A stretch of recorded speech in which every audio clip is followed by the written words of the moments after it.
नमस्कार। इस लॉकडाउन के समय में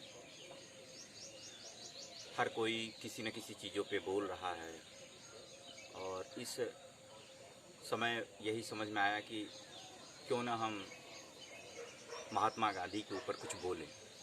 महात्मा गांधी एक ऐसे व्यक्तित्व हैं जिनके व्यक्तित्व से कई आयाम, कई पहलू निकलते हैं, उनके कई अंश हैं और एक विस्तृत फलक है जिस पे बात किया जा सकता है। उन्हीं में से एक मैंने पत्रकारिता को चुना। देखा कि एक बहुत ही चौंकाने वाला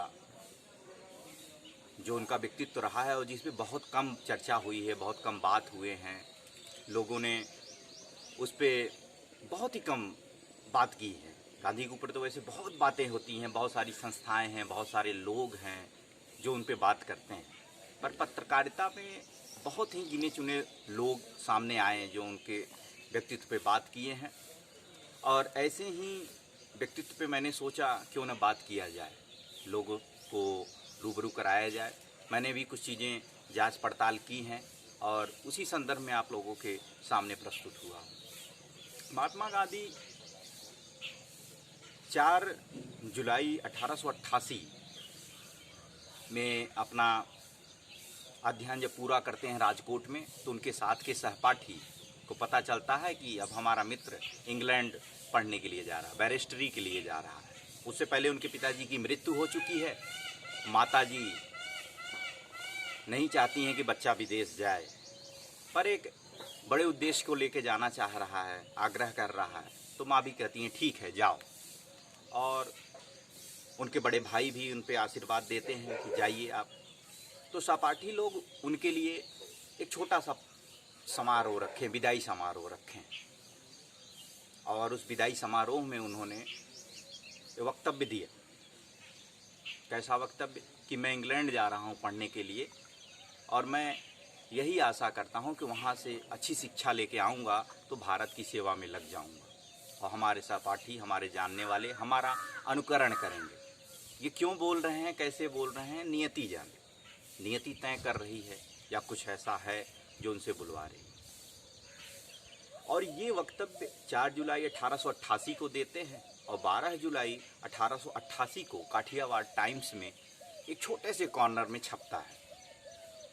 गांधी बहुत उत्सुक होते हैं कि हमारा एक छोटा सा वक्तव्य यहाँ के एक अखबार में छपा है। वो पढ़ते हैं और भूल जाते हैं, खुश होते हैं, भूल जाते हैं।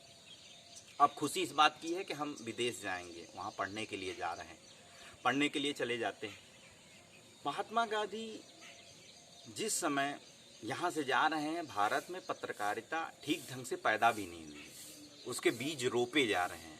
अभी तो पत्रकारिता बड़ी हो रही है। ये वो समय है जब भारत में नवजागरण काल का समय कहा जाता है। हर तरफ, हर कोने में भारत को जागृत करने की बातचीत चल रही है। अगर हिंदी साहित्य के ही क्षेत्र में देखें तो भारतेंदु हरिश्चंद्र हैं और वहाँ पे ढेर सारे लोग जो गद्य को लेके आए हैं। ब्रजभाषा से निकल के गद्य की बातें हो रही हैं, अब गद्य में लेखन चालू हुआ है, शुरू हुआ है।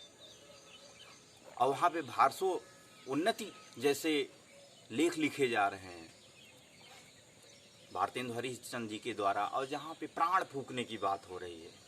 कहीं न कहीं ये बात हो रही कि हमें इस दास्ता से मुक्त होना है, निकलना है। स्वामी विवेकानंद जी का ये समय काल है। स्वामी विवेकानंद जी जो कि राष्ट्र के एक बहुत बड़े पुरोधा, जिन्होंने पूरे नवजागरण की बात की है, युवा मन को जगाने की बात की है, सच्चे राष्ट्रभक्त के रूप में निकल के आए हैं। संस्कृति, धर्म, परंपरा की बात करने वाले लोग हैं, सभ्यता की बात करने वाले लोग। दयानंद सरस्वती जी का समय, जहाँ पे आडंबरों से दूर जाने की बात और आधुनिक बनने की बात, नव चेतना की बात हो रही, उस समय निकलते हैं। वही समय है, वही कालखंड है जहाँ पे लोकमान्य तिलक जी चल रहे हैं। और पत्रकारिता के ही क्षेत्र में 1897 में एक छोटा सा लेख लिखने की वजह से उन्हें 6 वर्षों का कारावास हो जाता है। 1897 से 1903 तक वो जेल में जब रहे और वापस आए, उस समय उनकी पत्नी का स्वर्गवास हो चुका था।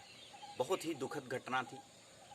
ये सारी घटनाएं घटित हो रही थी। और उसी बीच में 18-19 साल का एक नौजवान भारत से बैरिस्ट्री पढ़ने के लिए जा रहा है, महात्मा गांधी।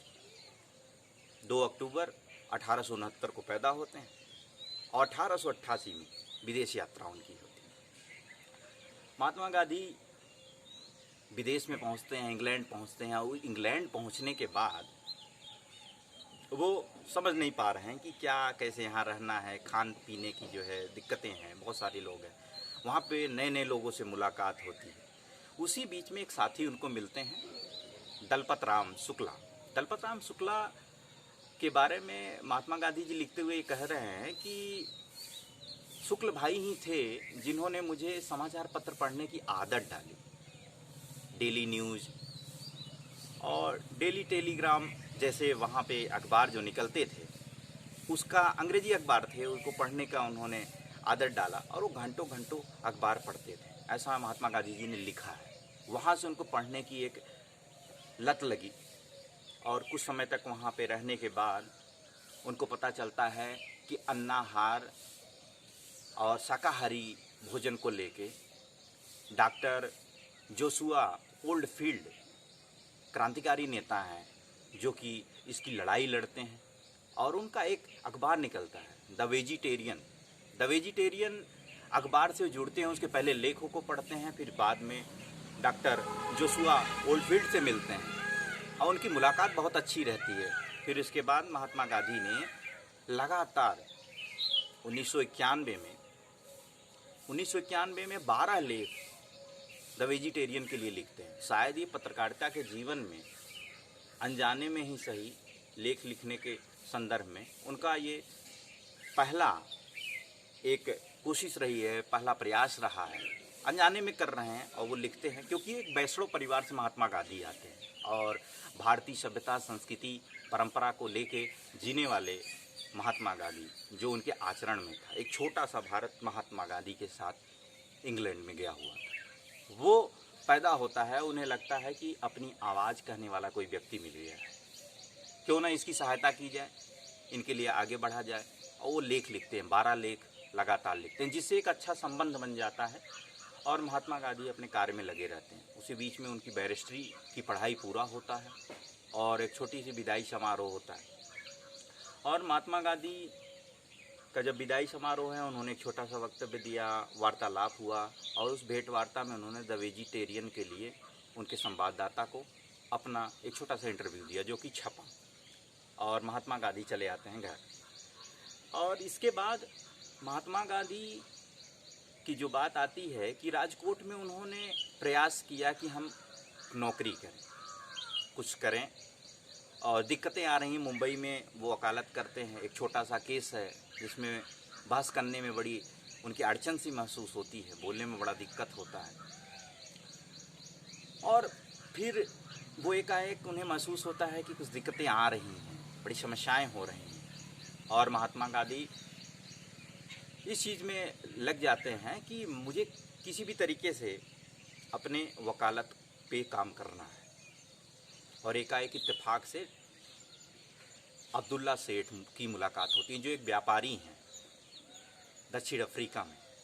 और ये समय अप्रैल 1893 का है जब वो दक्षिण अफ्रीका जाते हैं।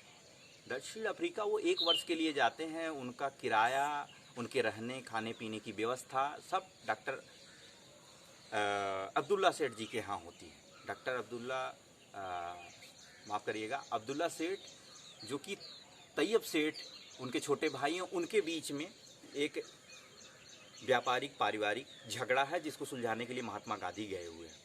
उनको नहीं पता है कि क्या घटना घटित होने वाली है। 1 वर्ष के लिए गए हुए हैं और वहाँ पे जब आपसी समझौते में बातचीत करने के बाद बात रखते हैं तो 37,000 पाउंड में समझौता होता है। उस समझौते के बाद महात्मा गांधी को वहाँ से आने के लिए, भारत आने के लिए एक छोटा सा समारोह रखा जाता है।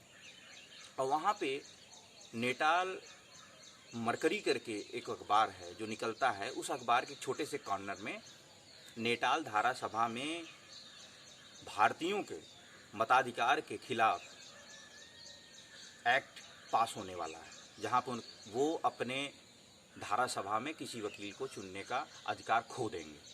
ये बहुत छोटे से कॉर्नर में निकलता है। महात्मा गांधी के अखबार पढ़ने के आदत ने उसको खोज निकाला और उन्होंने उस भरी सभा में, जो 200-250 लोगों की सभा थी, उसमें इस बात को रखते हैं कि आपको पता है कि ऐसा कुछ होने वाला है धारा सभा में।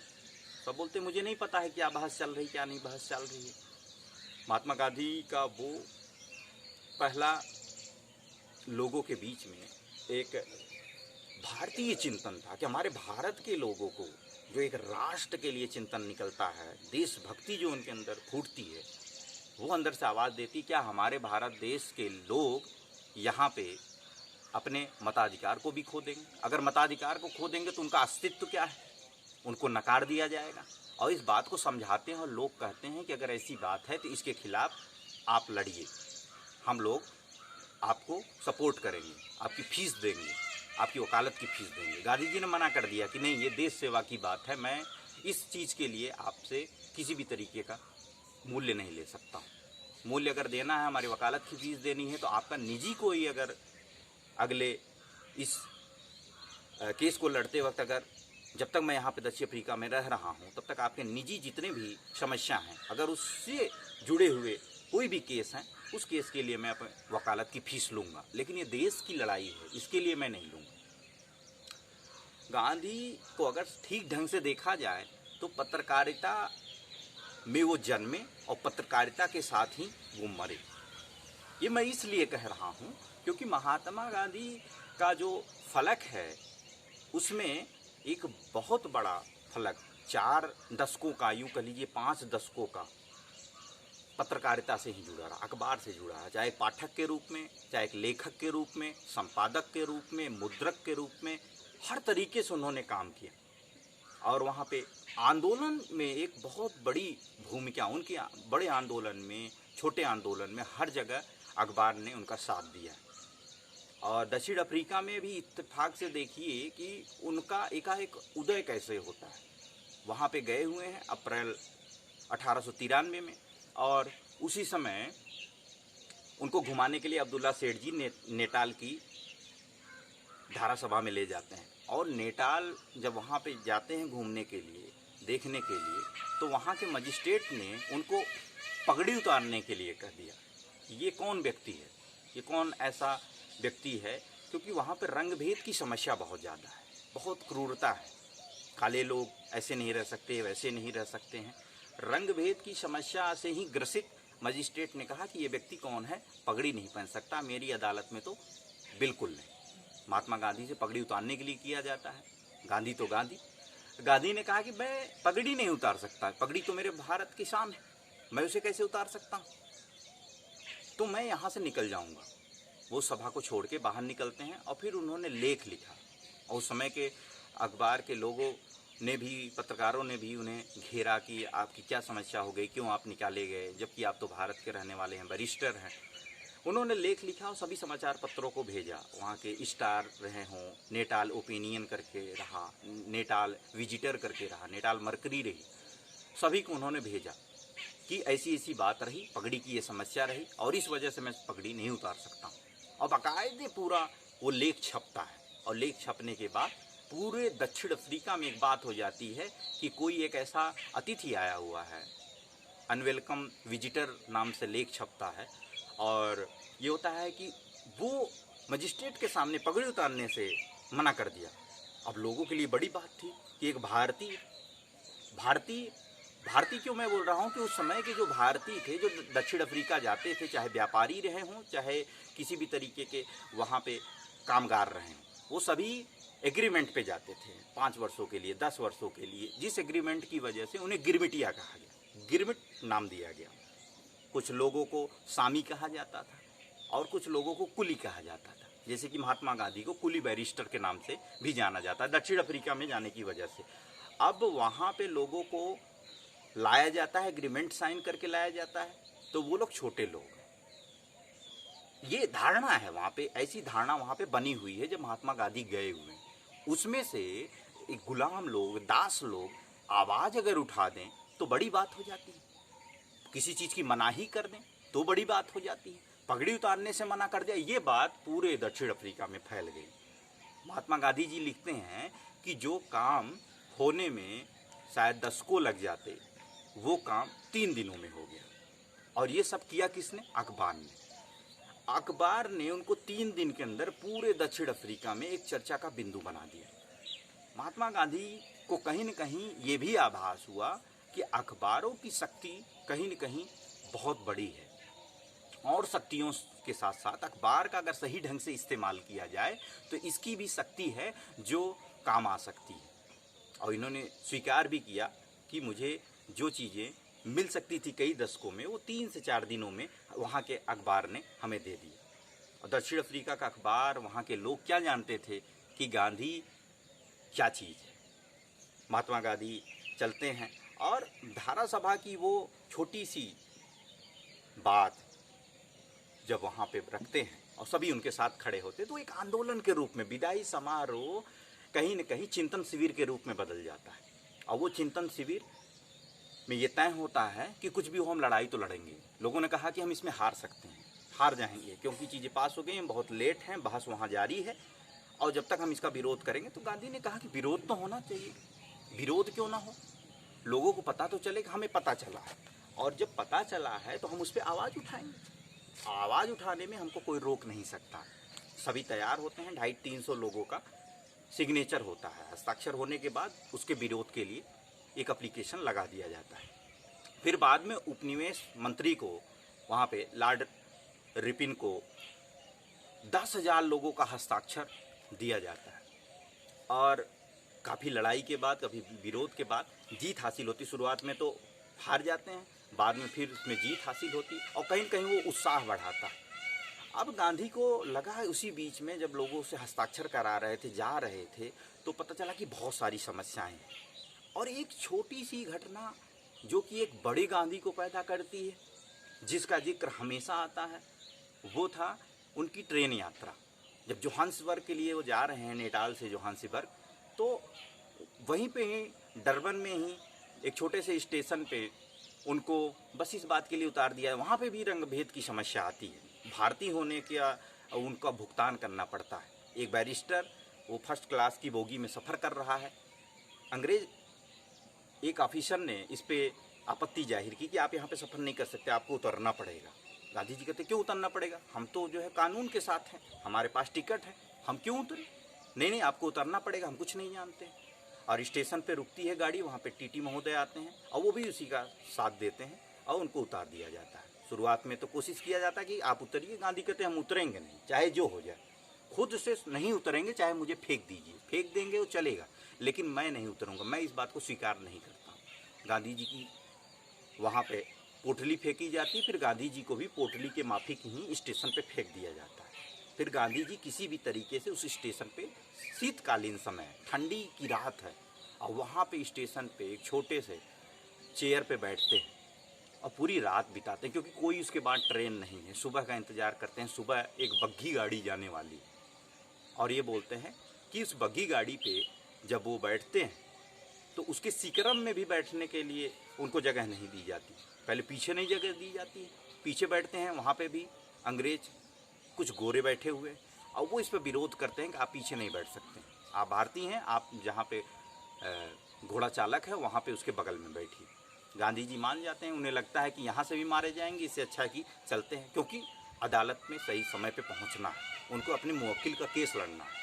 93-94 बीच ये घटना, गांधी जी किसी भी तरीके से चलने के लिए तैयार हो जाते। पीछे बैठे गोरी को ये भी बात भी स्वीकार नहीं होती, वो बोलते मुझे आगे आके सिगार पीना है, सिगार पियेंगे तो आपको जो है पैरों के पास बैठना पड़ेगा। वहाँ पे एक क्षण लगी हुई, गांधी जी पहले मना करते हैं, फिर उसके बाद बोलते हैं ठीक है भाई, यहाँ पे भी बैठ जाते हैं। सिगार पीते हुए वो कई बार कहता है और मारता है, किसी न किसी बात पे गांधी जी को पैरों से मार रहा है, और गांधी जी कहते हैं कि अब यहाँ भी नहीं सफ़र करने दोगे क्या। तो उसे और बुरा लगता है और मारता है। वो इतनी बुरी तरीके से मारता है कि पीछे बैठे जो गोरे के साथ वाले ही लोग हैं उनको बुरा लगता है, और कहते हैं भाई ये क्या कर रहे हो, उसको पीछे नहीं बैठने दिया, आगे बैठा तो पैरों से मार रहे हो, अब तो जाने दो, अब उसे यात्रा करने दो, तुम आगे आ जाओ। वो लज्जित होता है, धमकी देते हुए घूरते हुए महात्मा गांधी को पीछे चला जाता है, कहता है तुम्हें देख लेंगे।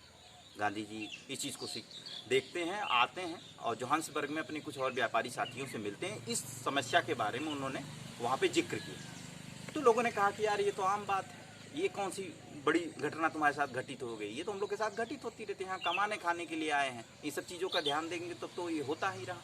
गांधी जी को लगा कि कहीं न कहीं लोगों ने अपने स्वाभिमान को जो है मारा है, समझौता किया है। ऐसे हमारे भारतीयों को नहीं जीना चाहिए, इनके अंदर स्वाभिमान को पैदा करना पड़ेगा। हमारा देश तो ब्रिटिश के गुलामी को झेल ही रहा है, और फिर गुलामी के बाद गुलामी को झेले तो पूरी तरीके से आत्मा तो मलिन हो जाएगी, मर जाएगी। ऐसे काम नहीं चलेगा। मैं यहाँ की लड़ाई लड़ूंगा, अंदर से ही संकल्पित होते हैं। और बाद में धारा सभा की बात आती है। उसके बाद उन्होंने 1894 में नेटाल कांग्रेस समिति का गठन किया। कांग्रेस समिति का गठन करने के पीछे भी एक बात आती है कि 1890 के दौरान दादा भाई नौरोजी से मुलाकात इंग्लैंड में महात्मा गांधी की होती, जो कि भारत की तरफ से एक बड़े नेता हैं, उनकी आवाज़ उठाने वाले इंग्लैंड में। और इंडिया नाम की जो है समाचार पत्र निकलता है इनका, इंग्लिश समाचार पत्र, जिससे वो बाद में जुड़े। और वहाँ आने के बाद डरबन जोहान्सबर्ग से कई बार उन्होंने लेख लिख के भेजा। कई लोगों ने कहा कि उसके जो है संपाददाता के रूप में भी रहे, लेकिन ऐसा कहीं जिक्र नहीं आता। महात्मा गांधी ने भी नहीं किया है, लेकिन कई बार पत्र लिखा है उन्होंने। और कांग्रेस का जन्म हो चुका है, तो उन्हें लगता, वहाँ पे भी राष्ट्रीयता की बात है कि हमारे भारत देश में एक पार्टी है कांग्रेस, उसकी जो है एक यहाँ पे शाखा हम खोलें। और उस शाखा को खोलते हैं और गांधी जी वहाँ पे आवाज़ उठाते हैं। कहीं न कहीं उनकी एक दूरदृष्टि भी रही है कि एक बड़ी पार्टी है, अगर उसकी शाखा को यहाँ खोलते हैं तो जब हम यहाँ पे लड़ाई लड़ेंगे उसकी आवाज़ के लिए हमारे भारत देश में भी आवाज़ उठेगी। और इस बात को लेके चलते हैं। और जब वहाँ पे लड़ाई लड़ रहे हैं, आवाज़ उठा रहे हैं, तो देखते हैं बहुत सारी समस्याएं हैं। और गांधी अंदर ही अंदर दुखी हो जाते हैं, रोते हैं। और इस बात को लेके उन्होंने लिखा। कब लिखा? 1996, जब जून 1896 में आ रहे हैं। 1896 में उन्होंने पोंगला जहाज़ से जब कलकत्ता के लिए आते हैं तो हरी पुस्तिका करके, ग्रीन पैम्पलेट नाम से एक छोटी सी पुस्तिका लिखते हैं यात्रा के दौरान ही। और कोलकाता से होते हुए जब रेलवे से वो मुंबई के लिए जा रहे हैं तो इलाहाबाद में रुकते हैं।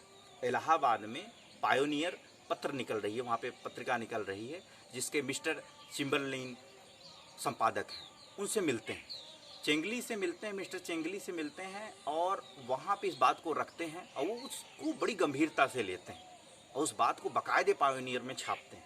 फिर उसके बाद वो तो नागपुर जाते हैं, मद्रास जाते हैं, पूना जाते हैं, मुंबई जाते हैं।